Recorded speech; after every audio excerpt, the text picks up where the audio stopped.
vous remercie.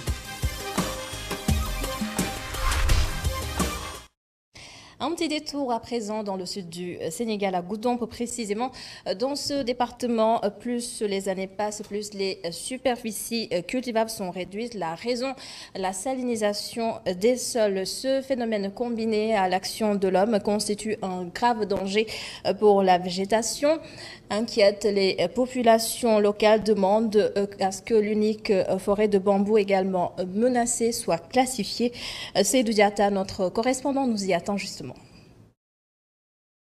Situé sur la rive sud du fleuve Casamance, le département de Goudomp s'est toujours distingué par sa végétation luxuriante et sa vocation agricole. Malheureusement, cette carte postale qui faisait la particularité et la fierté de cette partie de la moyenne Casamance est en train d'être défigurée par les effets du changement climatique accentués par l'avancée de la langue salée. Nous sommes à Birkama dans la commune de Djubanar.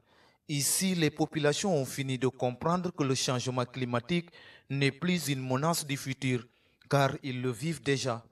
Vous avez vu aujourd'hui, le fleuve avance aujourd'hui d'une façon extraordinaire. En moins de 10 ans, le fleuve avance de 40 mètres. Et aujourd'hui, même nos plantations manguiers et orangers qui sont au bord du fleuve sont menacées. Toutes nos plantations vont disparaître. Comme vous le savez, le village de Birkama est bordé par le fleuve Casamance. Et ce fleuve-là est affecté par le phénomène de la salinisation.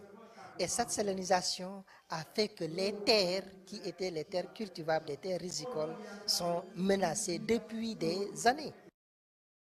Le constat est alarmant et les conséquences sont pour nous la perte de superficie exploitable et la baisse de rendement des produits agricoles et arboricoles.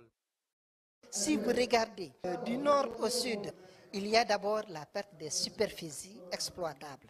Donc le sel est en train de tout détruire.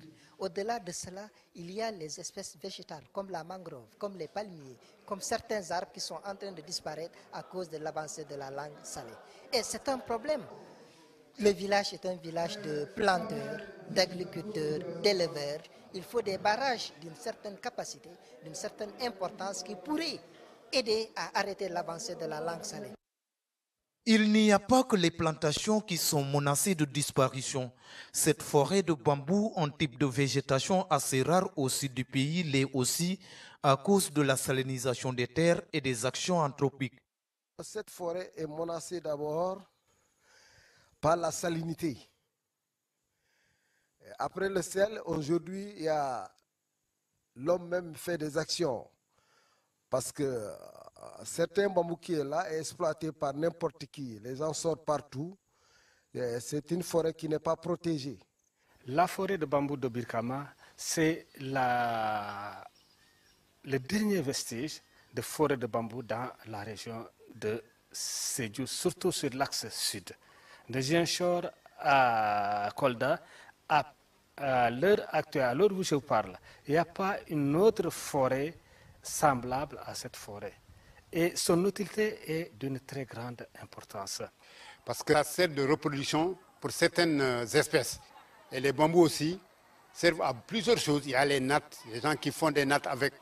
Il y a autre chose aussi, en dehors des nattes, il y a autre chose que les gens font avec les bambous.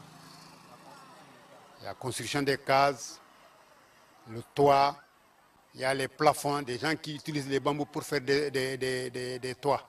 Ce que nous demandons à l'État, plus particulièrement au ministre de l'Environnement, la clôture de cette forêt de bambou. Parce qu'elle reste l'unique forêt de bambou dans toute la zone. Je peux dire dans toute la haute et la moyenne Casamance. Le département de Goudomp, zone à vocation agricole par excellence, manque de terre année après année. En dépit de l'avancée du sel, certaines zones, notamment plus au sud vers la frontière avec la Guinée-Bissau, restent inaccessibles et polluées par des mines antipersonnelles. Les opérations de déminage ne sont plus notées dans la zone depuis bientôt 5 ans.